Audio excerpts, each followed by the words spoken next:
하나님께서는 인류 구원을 위해서 아브라함과 이삭과 야곱, 그리고 그 야곱 12아들을 선택하셨습니다. 상식적으로 생각한다면 하나님께서 큰 인류 구원의 역사를 위해서 특별한 일로 선택했기 때문에 굉장히 대단한 인물들일 수 있을 것입니다. 믿음이 좀 탁월해야 되겠고, 모든 면에서 잘 갖춰지고, 또 도덕적으로나 윤리적으로 흠이 없어야 한다고 생각할 수 있을 것입니다. 그렇지만 실제로는 이 보편적인 상식 가지고 이렇게 접근해 봤을 때 전혀 달랐습니다. 어느 면에서나 가보면 대책이 없었던 그런 인물들이었습니다. 세상적으로 좀 그렇습니다. 당시 수메르로 시작해서 또 바벨론으로 이어지는 그 시대에 애굽도 있었고 아수르도 있었고 굉장히 강력한 제국들이 있었고 그 제국을 통치하는 왕들도 있었을 것입니다.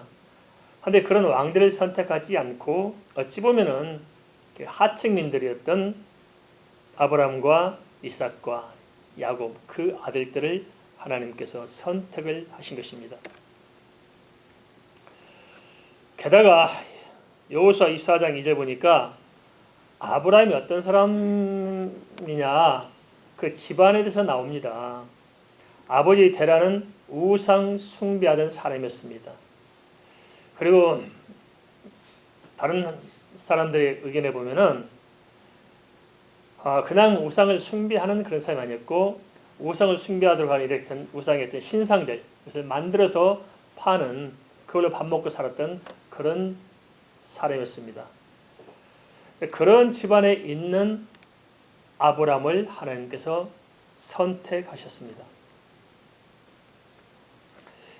야곱의 일에서는 도덕적으로 참 심각했던 것 같습니다. 세겜 족속에 대해서 무자비한 살상을 가하잖아요. 어떻게 이럴 수 있습니까? 예수 안 믿는 사람도 이렇게 하지 않는데 하나님의 백성이라 하면서도 할례를 핑계 삼아서 아주 잔인하고 잔혹한 살상을 쉽사리 저지러냅니다. 그런가 하면은 야곱의 장자 루벤은 자기 서모와 아버지 같은 곳에서 근친상간을 저지릅니다. 또 자식들은 요셉을 자기 형제를 인신매매로 팔아 넘기면서도 별다른 양심의 가책이 없습니다. 야곱의 자식들 중 유다는 또 어떻습니까? 며느리 다말과 시아버지라는 사람이 근친상간을 저질러서 자식을 태어나게 합니다. 수단 방법을 가리지 않는 다말과 자기 이속만을 계산하는 오난 등 온갖 추악한 모습이 이 하나님을 섬긴다는 이 가정 안에서 이렇게 산재되어 있었습니다. 성경은 신앙의 경전인데 좀 고상하면 얼마나 좋을까요? 그죠? 그런데 왜 이렇게 출세의 비밀, 막장 드라마도 아니고 우리가 텔레비전에서 막장 드라마라고 분개하지만은 사실 성경이 사실은 막장 드라마보다도 훨씬 더 막장 드라마잖아요. 그죠? 왜 이런 막장 드라마를 가지고 이렇게 기록했고 부르기를 홀리 바이블, 거룩한 성경이라고 할까요? 뭐가 거룩할까요? 사실 가만히 생각하면 이런 조잡스러운 사건들을 어떻게 우리 자식들에게 읽으라 할 수 있을까? 그런 고민해 본 적이 있지 않습니까? 근데 왜 그렇게 하셨을까요? 왜 그럼에도 불구하고 성경은 거룩한 책일까요? 그것은 성경은 인간의 죄를 보여주고 있기 때문에 그렇습니다. 그래서 성경 읽다 보면은 코가 깨지게 되셔도구나. 그래 안 그래요? 나는 의롭고 아무 죄가 없고 법 없이 살 사람 같이 생각할지 모르지만은 성경을 읽다 보면은 다 부딪히게 되어 있습니다. 그것을 성경에서 말하고 있습니다. 그래서 어쩌라는 것이냐? 그것은 그러한 죄상과 직면함으로 말미암아서 그 사람들의 죄를 바라보지 말고 그 죄가 내 안의 죄, 내 자신의 죄성임을 깨닫고 내가 얼마나 부패했고 얼마나 타락한 인간이고 내가 구원 얻기에 아무 소망도 없는 인간의 사실을 적나라하게 좀 알라 하는 것입니다. 이것이 내 모습임을 발견하는 것입니다. 사람들은 자기 자신이 얼마나 죄인인가를 모릅니다. 왜 모르느냐? 하나님의 말씀에 나를 비춰보지 못하기 때문에 그렇습니다. 하나님의 말씀을 읽으면서 성령께서 그 말씀을 조명해서 그 말씀 앞에 나를 세울 때 그때 우리는 내 죄를 바라보게 되어 있습니다. 그래서 성경에 이렇게 정말 무자비한 죄를 낱낱이 우리에게 보여주고 있습니다. 그래서 우리는 이러한 말씀을 통해서 내 자신을 발견해야 됩니다. 내가 얼마나 죄인인가. 내가 정말 얼마나 깊이 망가져 있고 내 속에 있는 이 어둠이 얼마나 깊은가 하는 것을 인정할 수 있어야 됩니다. 인정하십니까?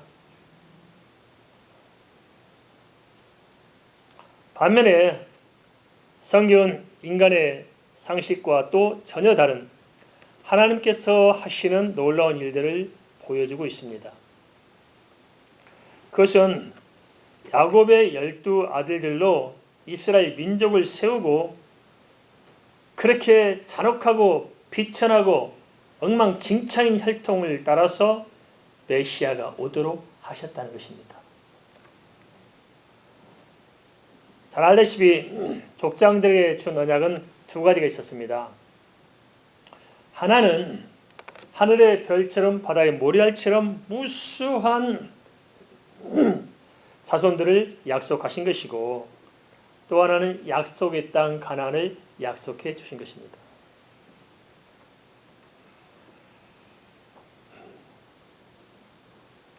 그리고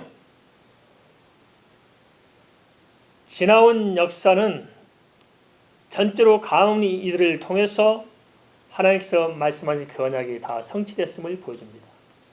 당시 그 언약을 받았던 아브라함이나 이삭이나 그 족장들은 하나님 그 언약이 무엇을 말하는지 제대로 알지 못했을 수 있습니다.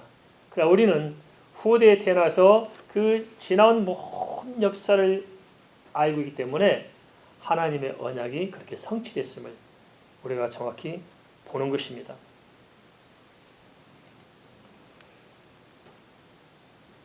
기득권을 지켜내고자 시아버지를 속여서 자식을 낳은 다말조차도 예수님의 족보에 들어와 있습니다. 어떤 가문이 이런 족보를 기록하겠습니까? 어떻습니까? 다말과 우리 자신을 비교해 볼 때 내가 다말보다 나아요? 다말보다 못해요? 다말보다 나은 것 같아요? 그런데 우리보다도 못한 다말도 예수님의 족보에 버젓이 기록되어 있다는 것입니다.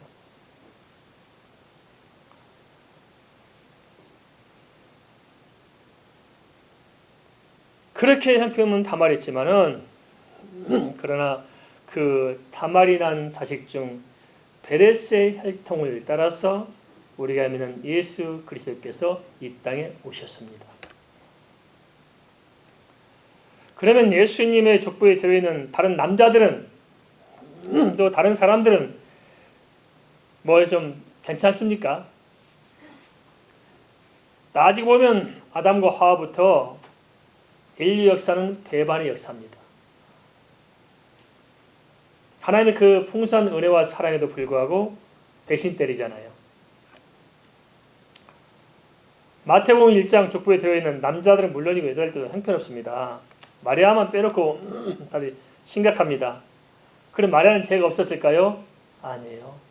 의인 없나니 하나도 없다고 말씀해주고 있습니다. 라합은 기생이었습니다. 룻도 룻기가 기록되어 있어 룻이 굉장히 좀 이렇게 잘 묘사되어 있잖아요. 그래서 사실상 그 문화적 태도를 벗기고 들어가 보면은 엄밀한 의미에서 룻조차도 보아스와 근친 상가를 통해서 자식을 낳잖아요. 우리아 안에 밧세바는 또 어떻습니까? 마태복음 1장 족보에 보면 그냥 밧세바라고 기록하지도 않아요. 뭐라 기록합니까? 우리아의 아내라고 기록하고 있습니다. 다윗을 통해서 자식을 낳고 그 자식 솔로몬이 왕이 되었음에도 불구하고 성경은 절대 우리아가 밧세바의 남편이지 다윗이 남편이라고 말하지 않습니다. 그러니까 딴짓거리 해봤자 하나님 볼 때는 그게 다 자기 아내라고 인정하지 않는 것입니다. 혹시라도 엉뚱한 데 발걸치고 있으면 빨리 빼시기 바랍니다.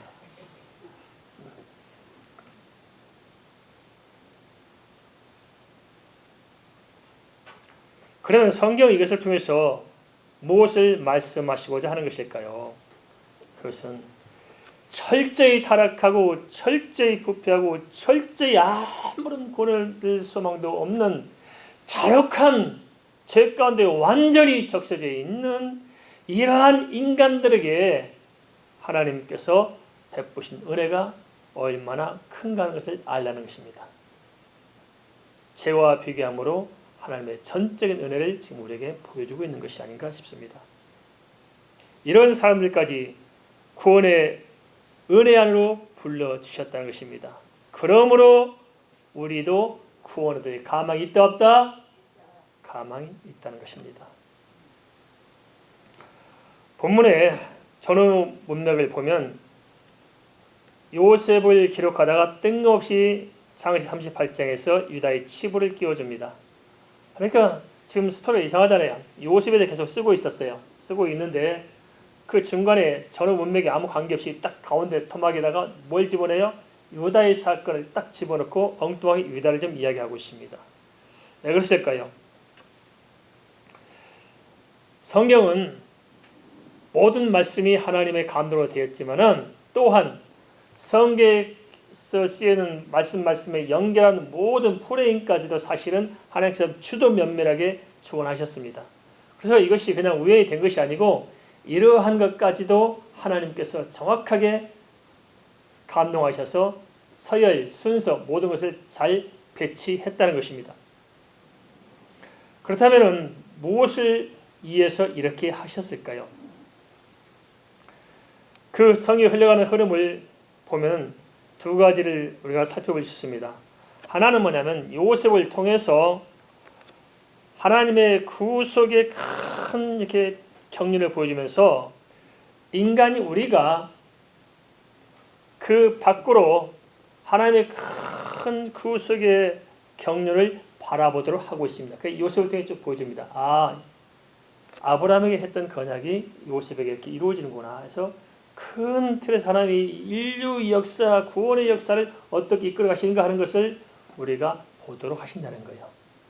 그러면서 그 안에 또 하나 유다를 왜 보여주셨느냐? 그것은 동시적으로 우리가 하나님의 큰 구원의 틀도 바라보지만 우리 자신의 내면적인 심층적인 죄악을 유다를 통해서 바라보면서 우리 자신을 발견하도록 합니다. 그럼으로써 유다를 통해서 우리 죄악의 이 상황을 정확하게 깨뜨려 보고 눈을 들어서 뭘 바라보라고요? 하나님의 구원의 큰 은총을 바라보라는 것입니다.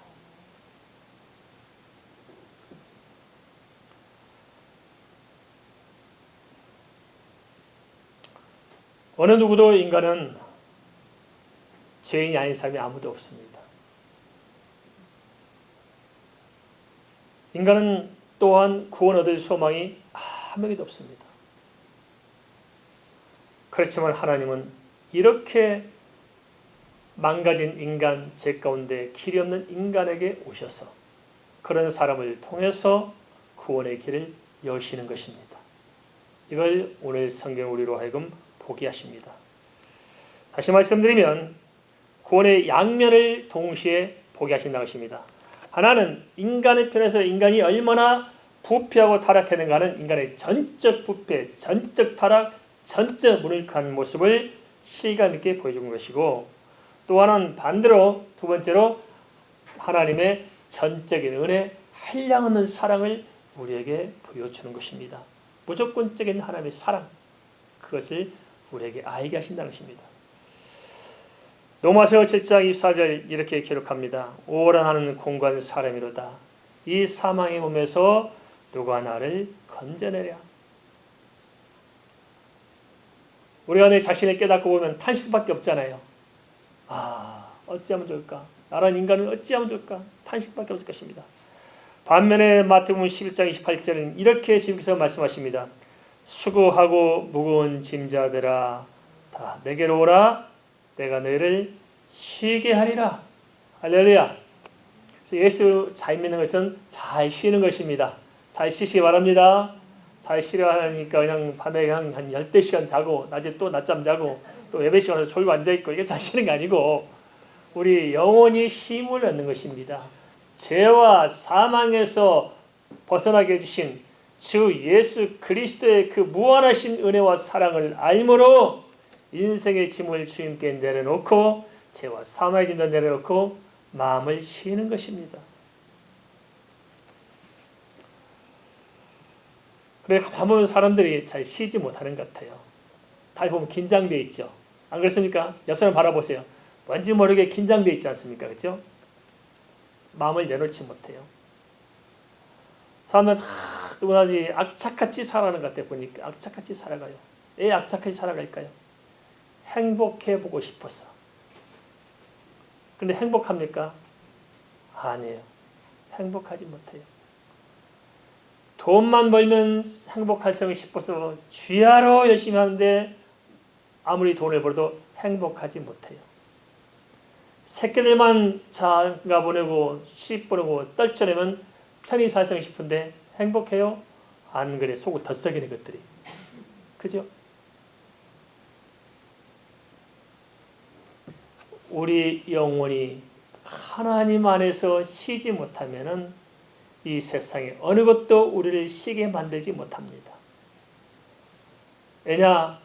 우리 속에 이 죄악이 우리를 얽어매서 끌고 가기 때문에 그렇습니다. 뭔지 모르게 불안하고 뭔지 모르게 초조하고 뭔지 모르게 짓눌려 있는데 그것이 우리의 죄 때문이고 죄의 결과로 다가올 이 엄청난 지옥에 놀라운 이 고통, 심판이라는 사실들을 누가 알 수 있겠습니까? 그래서 인간은 긴장할 수밖에 없는 것입니다. 예수 모르면 쉴 수가 없는 거예요. 그런데 주님께서는 부르십니다. 내게로 오라. 내가 너를 쉬게 하리라 말씀하십니다. 잘 쉬시기 바랍니다. 잘 쉬십시다. 인간으로서는 도무지 가망이 없을지라도 하나님 안에서는 은혜의 문이 열려져 있습니다. 내가 어떤 사람간에 묻지 않습니다. 누벤 같은 사람도 다마이 같은 사람도 유다 같은 사람도 야곱의 새끼들 같은 사람이랄지라도 라합 같은 사람이랄지라도 하나님께서는 우리의 죄를 묻지 않습니다. 회개하고 믿으면 됩니다. 그 약속을 누가복음 5장 32절에 이렇게 말씀하십니다. 내가 의인을 부르러 온 것이 아니요 죄인을 불러 회개시키러 왔노라. 할렐루야. 회개하고 믿으면 됩니다. 그러므로 두 가지만 다시 말씀드립니다. 분명히 기억하십시다. 첫째, 나는 전적으로 타락했다는 사실을 인정하십시다. 나는 구원할 수 없다. 나는 얼마나 절망적인 것을 발견하시기 바랍니다. 그래야 회개할 수 있습니다. 의롭다고 생각하는데 회개할 수 있을까요? 아닙니다. 내가 얼마나 잔혹한 인간이를 깨달아야 회개할 수 있는 거예요. 두 번째는 나만 바라보지 말고 이러한 나를 구원하시기로 작정하시고 부르신 하나님의 전적인 은혜, 무조건적인 선택을 바라보고 믿으시기 바랍니다. 회개하고 예수 믿으면 모든 죄와 사망에서 불의에서 건져 주 안에서 영원한 소망이 있는 것입니다. 그러므로 지금까지 어찌했든 다시 시작하십시다. 다시 내 자신을 하나님께 내려놓고 죄를 붙드시고 다시 주 안에서 힘을 내시기를 주의 이름으로 축원합니다.